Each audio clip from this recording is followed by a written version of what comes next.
Welcome to It's All Your Fault on True Story FM, the one and only podcast dedicated to helping you identify and deal with the most challenging human interactions, those involving high conflict situations and the people involved in them. I'm Megan Hunter, and I'm here with my co-host, Bill Eddy. Hi, everybody. We are the co-founders of the High Conflict Institute, where we focus on training, consulting, coaching, classes, and educational programs and methods, all to do with high conflict.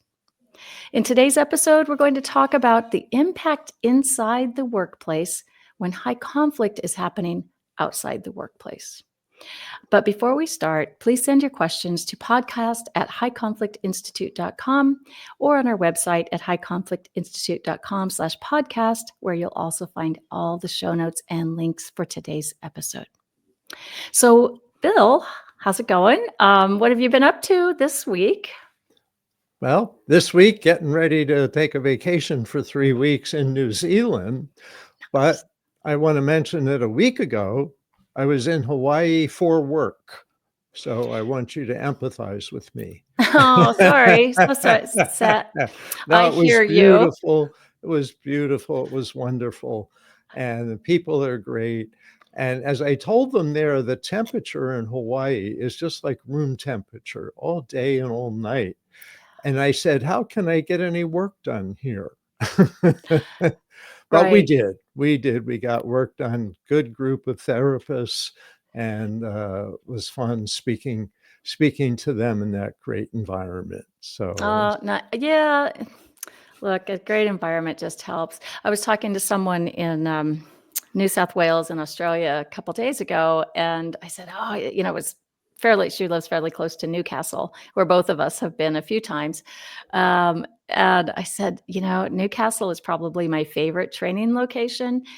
I think it's Noah's on the Beach is the name of the hotel, and it's right on a cove.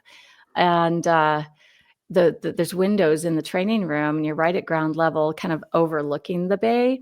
And while you're training, you look out and there's dolphins, cavorting in the water, and there's like no better training space than that. So anyway, yeah, that's fun. So Hawaii, it would make sense to sort of travel directly from Hawaii to New Zealand. It might have cut off some time for you on an airplane.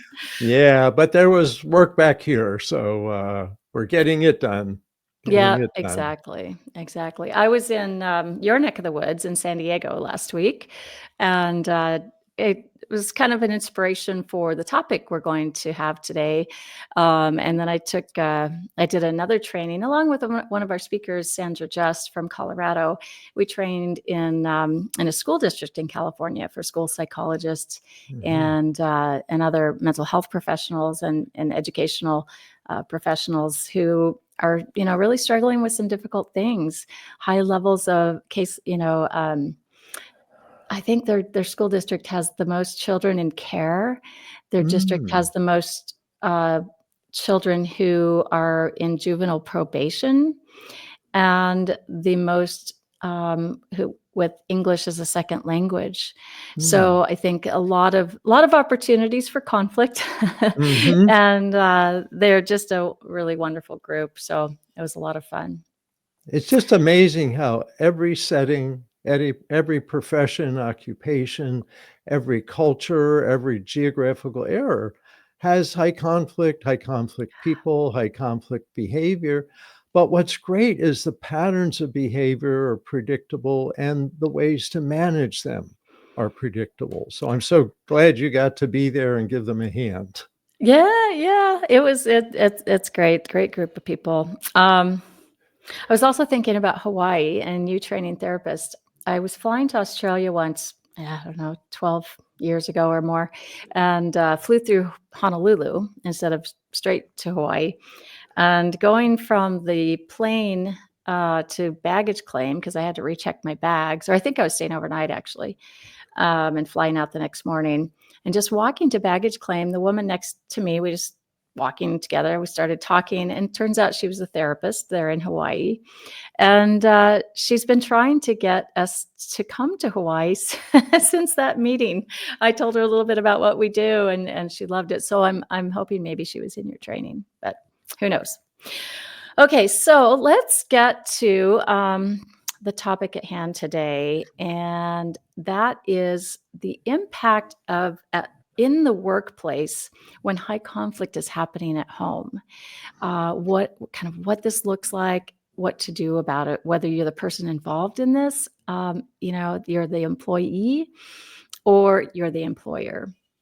So, high conflict, if you could say in a nutshell, Bill, what does high conflict at home feel like for the person involved in it?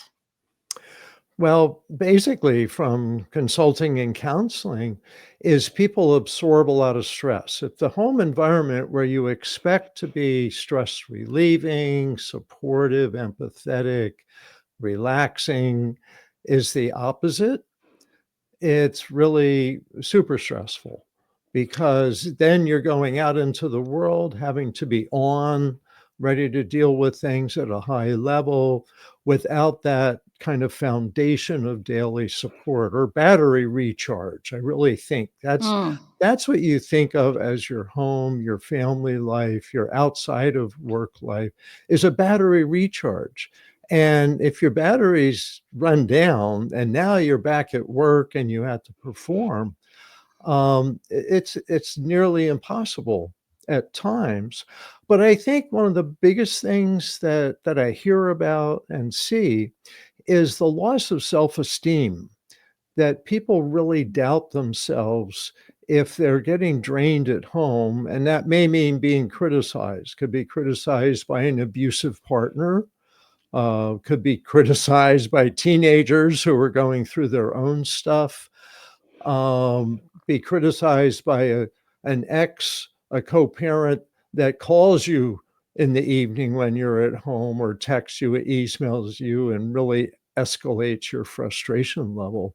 So that chips away at your self-esteem. People doubt themselves, then they go to work in a self-doubting mood, and it really, can impact their productivity and really sap the joy in life that many people bring to work when they have a good, comfortable, happy home environment.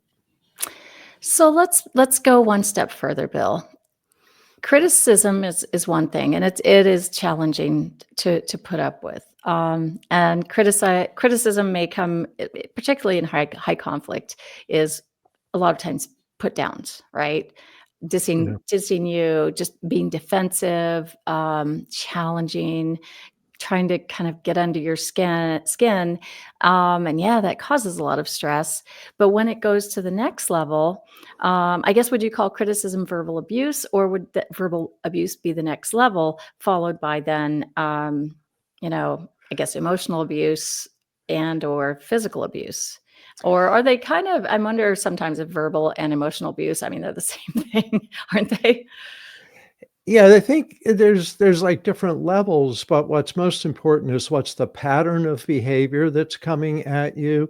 And frankly, once you've had physical abuse combined with verbal abuse or criticism, you don't need more physical abuse to feel that level of fear. Yeah. So that, and it's interesting what I've been reading about emotions being contagious and being amplified is that we tend to absorb the peaks of people's emotions. And so if someone's Mm. average is at a 50, whatever that means, but occasionally there's 100, let's say that's physical abuse. That's what you remember. That's what you carry with you. This person is a danger of 100 to me. This person thinks Mm. of me at the 100 level of that I'm, stupid or incompetent or whatever. And that's what we tend to remember. So the most extreme behavior that someone is exposed to is often the most remembered behavior. That's interesting, really interesting. And it makes sense, Yeah. complete sense. Uh, and and and high conflict is crazy making, right? Especially when you're being blamed and you are at those peak emotions, and then you start thinking, "Am I the problem?" Because maybe I've reacted or overreacted outside my norm, and now I look like the crazy one, and now I start all this self doubt, and the Mhm. crazy working begins. So you combine that with the depletion of self-esteem and just the the exhaustion. So Yeah. you show up in the workplace like that. That's how we show up, having to perform at our expected level at work, and yeah, we're bringing all this in. Yeah. Yeah, and people, you have a much shorter fuse, and so you react more quickly to people. Like, "Why'd you say that?" When you might otherwise say, "I don't understand. Could you tell me why you said that?"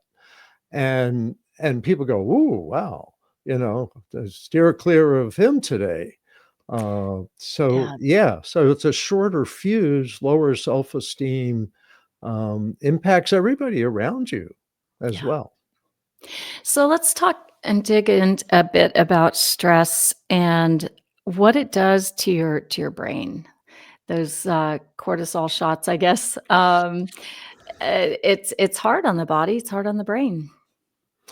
Yeah, well, I think a lot about right and left hemisphere, and I'm not a brain scientist, and I know I simplify things that are really much more complex, but it really seems to be that our right hemisphere, well, first of all, left hemisphere is associated with reading, writing, talking, listening, problem solving, kind of logical stuff.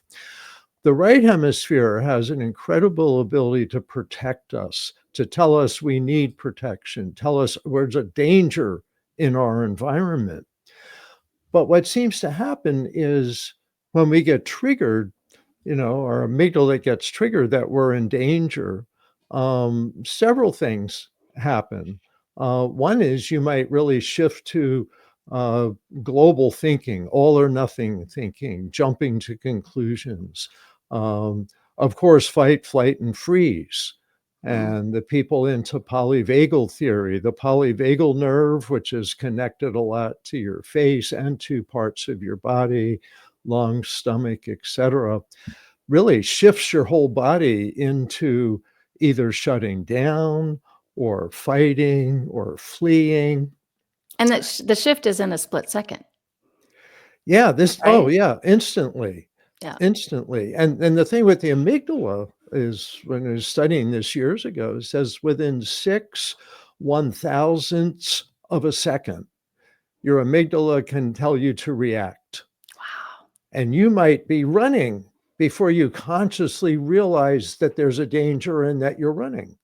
You may see other people running and you may start running. I remember when there was a tsunami in Indonesia, I think, and people started running and other people just started running. They didn't know Mm. why. What are we running from? But if 100 people are running, I better run too. Yeah, yeah.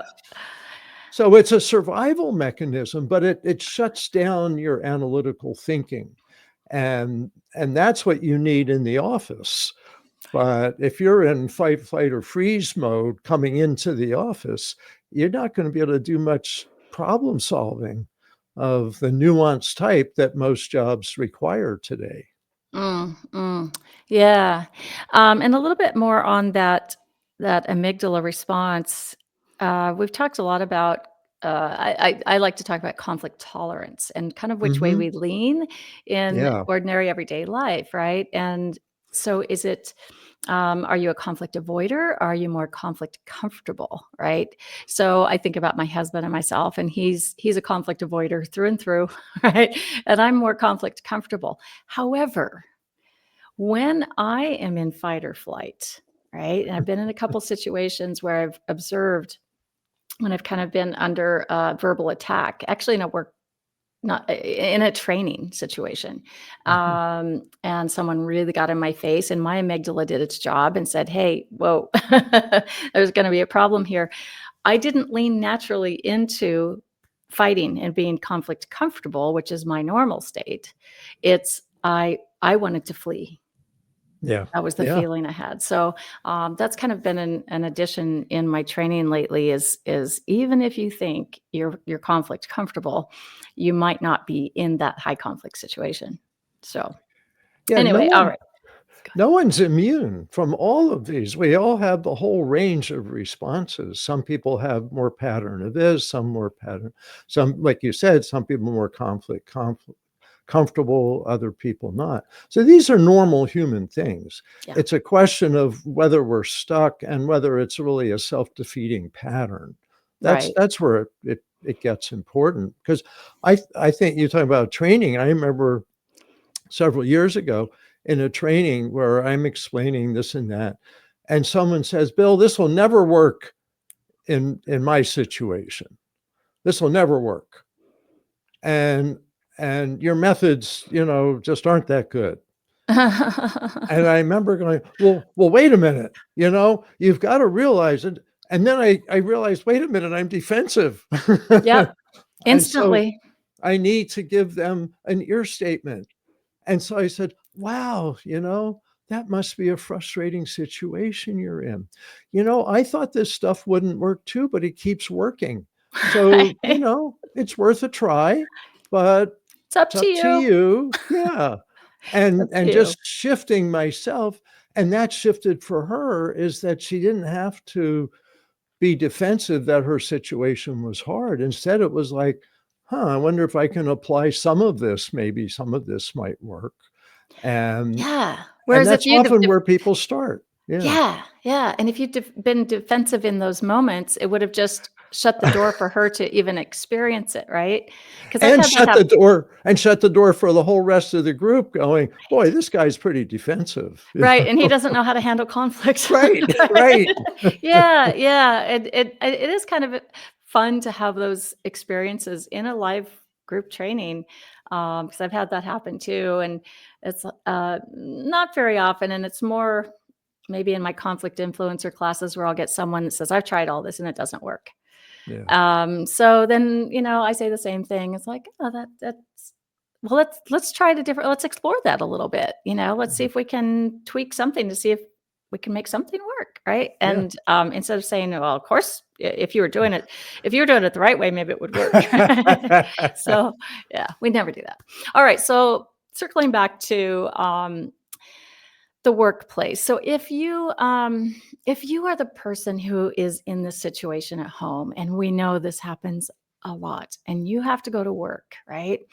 Um, what can you do at home if you're being criticized, put down, um, even abused in some way? And of course, we want everyone to be safe. So there's a whole piece around that, and um, protection orders, and removing yourself. And so this episode isn't necessarily about how to do all of that, but it is how to kind of save yourself and restore yourself to a place where when you come into the workplace, you can focus on work a little bit more, understanding the reality that there's going to be some bleed over into the workplace. Yeah. But what can you do? Well, the thing I really think, number one, is surprisingly powerful that anybody can do anywhere, and that is give yourself encouraging statements. Some people call this affirmations, um, but the idea of, I can get through this. I'm a good parent. I'm a strong employee. Whatever your short phrase is, what's important is it has some power to it, that it's true, and that you repeat it a lot to yourself. Okay, so it needs to be true. So you have to believe it. You can't just be telling Yeah. yourself some garbage, affirmation that belongs to someone else. But I've been through this before in a really tough situation, and I got through it. Wasn't easy, Yeah, but I got through it. And then you wanna repeat that a lot, yeah, okay? and keep it simple, a sentence or less than a sentence.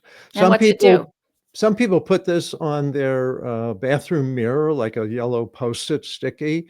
If that's not comfortable, put it on your car mirror and then take it off so you can drive safely. But sometimes just taking a deep breath can also help. But if you're driving to work, that's a great chance to give yourself encouraging statements. Don't absorb other people's stuff. My favorite encouraging statement, because I work in this business, is it's not about me. It's not So about when me. somebody's really angry and upset and they look at me and say, "And it's all your fault, Bill," that I can tell myself, it's not about me. They're going through a stressful time. What can I do to be helpful to them? So it just skips me getting into the defensive mode. And I think that can help people going to work to kind of reorganize and get yourself ready. Just reciting a Mm, few encouraging statements. I know when I go into a high conflict mediation, it's going to be stressful. I'll probably get blamed for doing something wrong at some point. And I put on my armor. I say, it's not about me. I'm not responsible for their outcome, just my standard of care, doing my best job. Often the issue is not the issue. And I can't change how they think. And I remind myself of that. And I usually just start breathing a little bit better. yeah. And that helps me go in and not absorb other people's tension, but actually help them get past it.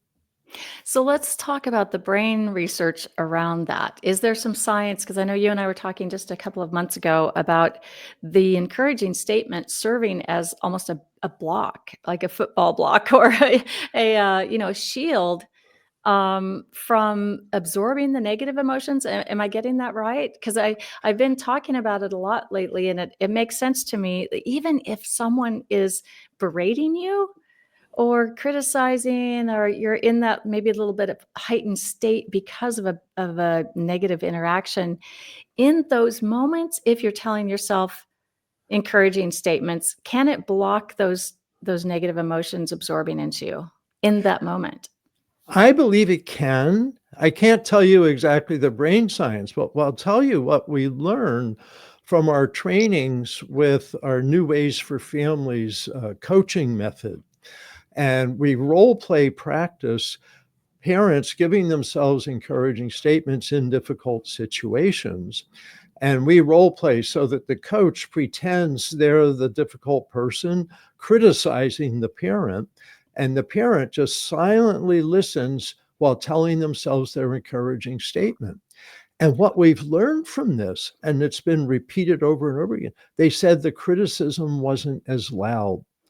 I didn't Interesting. absorb the criticism. The criticism was out there with him or her because I was hearing my encouraging statement louder than I was hearing the criticism. Now, I don't know the brain processing there, but the reality seems to be you can dampen this, you can turn down the volume of criticism by turning up your encouraging statement. That is so fascinating, and it takes you out of the crazy making almost Yeah, automatically too, right? Like, now I remember this isn't about me. The other person isn't a bad person. This is a piece of right. them that doesn't know how to do it differently. They lack the So skills. they lack Yeah. the skills, and so I don't have to take that on, and I just have to focus on what to do. I can give myself encouraging statements first. This is very powerful. Okay, so on that drive to work, or even putting on your calendar like a reminder at 7 a.m. every day, uh, just type some of those encouraging statements in there and have it on repeat, and Yeah. so that you start your morning by looking at those. Just anything like that, pop up on your phone. Um, Anything you do, whether it's breathing, but it's definitely giving yourself encouraging statements is very helpful. So now you're in the workplace. Now you've kind of been able to um, build yourself up a little bit and not feel so stressed, and giving yourself an ability to focus more on your work. But I'm sure your stress is still a little heightened. And Mhm. now you're at work and you get that text message, phone call, usually a text message. And yeah, and you and I've had probably hundreds, if not thousands of clients say, I get that text message and it's instant, right? It's just huge. It can just set your whole day off. So, we'd like to tell people, just be careful what texts you look at. And nothing is mostly these things don't require emergency reactions and responses, but the high conflict nature of it put you, they take their crisis and put it on you. And you have to remember that. Their crisis doesn't have to be my crisis. And Mhm. and I don't have to fix their crisis, right? So anything else you can do when you get that text message at work and you do look at it. I Well, recommend waiting till 7 p.m. to look at it yeah, till you're off work. But if you look at it, then you're probably going to need a method for yeah. dealing with it. Well, I think, of course, I think of the Biff method and think, first of all, do I need to respond? And if I do, using a Biff would be the best response. And sometimes I respond when other people wouldn't, because I think there's some misinformation that needs to be straightened out before it gets, momentum going. Yeah. And so, brief, informative, friendly, and firm, works with emails, works with texts, uh, 2 or 3 sentences often, all you have to do. But I think taking a step back, going, do I need to respond? And then if so, what would a Biff response be? Mm. Now, there's an added thing that, because I'm always learning, when we did the Biff for co-parent communication book, Kevin Chafin, one of the co-authors on that book, family therapist in Kansas, said, I don't remember if he came up with the idea or one of his clients did, but he said, what you can do is cross out what you don't need to respond to and see if there's anything in there you do need to respond to. So someone says, you're an idiot, you're doing everything wrong. What time is tomorrow's staff meeting? And by the way, you don't even understand what happens at staff meetings. So the first 2 sentences you can cross out. What time is tomorrow's staff meeting? Well, that may need a response. And you don't understand, you can just cross that out. So now you're looking at a simple question that doesn't have emotional energy in it. And whew, that's what I can respond to. And Mm. that's all I need to respond to. So, in a sense, it's like the encouraging statement. You're taking out the criticism and just addressing the real life issue at hand. If there is one. Yeah, I like that. I need to remember that. Just need to I'm make a I'm note. I'm still practicing recently. It takes a while to catch on, but I tell you, like an email, it's fun to print it out and cross out. Don't need that, don't need that, don't need that. Oh, there's a question. All right, I'll respond to that. Don't need everything else. And there's one line out of 15 that actually needs a response. It's so empowering. We need to add that to our exercises and trainings. Yeah, that's a good idea, Yeah, let's do actually. that. Um, so many things to remember. Okay, so, if you're in this you're this employee and you have this going on at home and you're doing these things for self-care and how to get through your day, now you need to talk to your employer. Is it a good idea to tell your employer, look, I'm in a really bad situation at home? Because I can think, I would maybe be afraid that the employer would say, or kind of it would give them a negative view perhaps of you, or put you into a place of some kind of care that you don't want, or in some kind of category, or feel like a punishment. And I think that's a lot of the reason I wanted to even do this topic today is employers might not understand. So how do we help them understand that, yes, I'm going through something really tough at home. I need your help. I mean, I've kind of got this, but I kind of need some help too. So I don't, how do you say, I don't want to be punished, but I need help? Well, my first thought, being a therapist, is that you may want to first talk to a therapist, such as an EAP. Your company has typically 3 EAP appointments you can get fairly short notice at no Yeah. cost. Um, to start there, because that's a confidential process by law, and kind of talk through who you would talk to, what would you say, and maybe some ways you can manage it yourself without having to even discuss it with a supervisor or your workplace. It's true, as you say, that I don't know, 50-50 chance that employer won't understand and will be critical versus will understand and be empathetic. Yeah. Totally depends on the personality of the supervisor, the nature of the workplace, all of that. The stress Policies, level, stress level. policies, and the stress level of the person you're disclosing to. Yeah. Because they may have something happening at home too, and they're like, oh no, I don't want this, I don't want to deal with this, you go away. Yeah. So that's what I think is, talk to someone who has to be sympathetic to start with, like a Mm. therapist. Yeah. But I think if you do talk to a supervisor or to HR, that you need to, don't make it too heavy. Some people just open up the floodgates, and that can intimidate and worry the employer.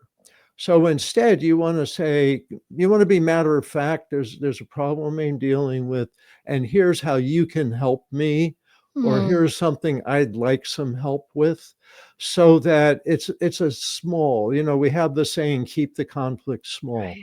You want to keep it small so the person doesn't feel burdened and actually can be helpful. I'm looking for some solutions here. Do you have any ideas or resources? So that because if you just unload, you know, the workplace, has mixed priorities, Yeah. not just employees, but also the supervisor's time, the bottom line, all that stuff. So sad to say, but I think you have to be realistic. And we have stories of people telling employers too much, Yeah. and the employers then being harsh with them. And then you feel punished at work, Yeah. and you're And being punished punished at at home. home.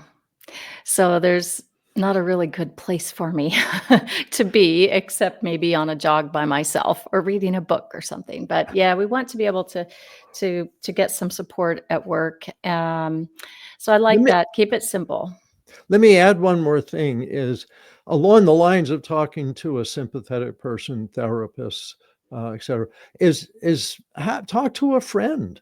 Talk to a friend about what's happening at home, what's Yeah. happening at work, because a friend can just listen and doesn't have a responsibility, but can be empathetic and supportive. The worst is not talking to anybody. You want to talk to somebody, because that connection will help you feel like you're okay and it's just a problem to solve. And if you're the employer, whether you're the supervisor that this employee is coming to discuss this with, or you've noticed that you have an employee that maybe something's different now, and they're highly skilled at their job, but things just, maybe they're getting into some conflicts, or they're seeming very stressed, or not very friendly, or depressed, or any of that, right? Um, or even if they do overshare a bit.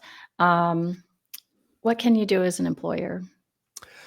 My inclination is to say mostly the same thing as we've been saying for the employee. And you and I both do a lot of HR training, and teaching them ear statements, empathy, attention, and respect.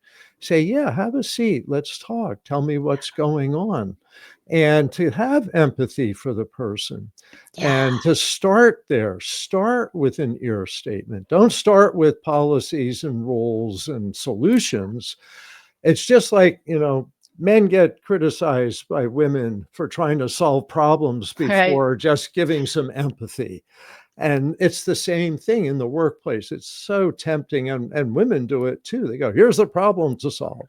And Well, it's like, because we're at start with work, ear. right? When we're Yes, at work, we're in problem-solving mode. That's why we're there, and so it can be you really have to flip that and go into just, "I'm gonna be in a little space here of giving this person some space, giving them a safe place to talk, and maybe if they ramble a little bit, that's fine, but giving them some grace." And I think Yeah. opening that door so they don't feel like they're going to be punished if they share. Now, and there are going to be those who do overshare. And if they are the high conflict individual and they come in, they're probably going to want a lot of leeway and a lot of, there'll be some blame associated and things like that. So you also have to be careful as the employer. But I think to give someone, just realize that this person is probably struggling with some trust issues if they're being abused in some way at home or having to deal with a lot of criticism or put downs, and being dismissed and all of those things. So giving them some ear and then asking, how can we support you through this? Yeah. What can we do? That's the We next step. we Yeah. might have some limitations, but let's see, how we can walk this journey together so we can help you be successful at work. And even just that, even if nothing happens after that, you've at least helped that person feel like they're in a place where they can just be themselves. And even just that can solve a lot of the issues. And you know what, Megan? Your tone as you said that is just spot on. And that's what people need to know is your tone makes a huge difference, saying, "Let's see what we can do now." I mean, in 5 minutes, you could totally turn around Yeah. how an employee feels, and they might go, "Hey, somebody cares, somebody wants to help. We have a solution in mind. I feel so much better." And Yep. that's it's so f doesn't take much time for that. That's Right. beautiful, really. Yeah, you don't need some big HR process. You don't need, big counseling, be put on probation or some kind of, performance improvement plan necessarily. I mean, maybe there's a place for that with some people, but 5 minutes might make the difference. Yeah, So yeah. human connection, it's key. It's So amazing. Yeah. it is. It is.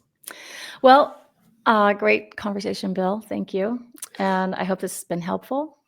Let Yeah. me add I just have to add one other piece. Yeah. If you are in a position as the employer where you have to set some limits because 'cause you're concerned, and with that, you need to let the person know what the consequences are if they don't follow limits, and include an ear statement.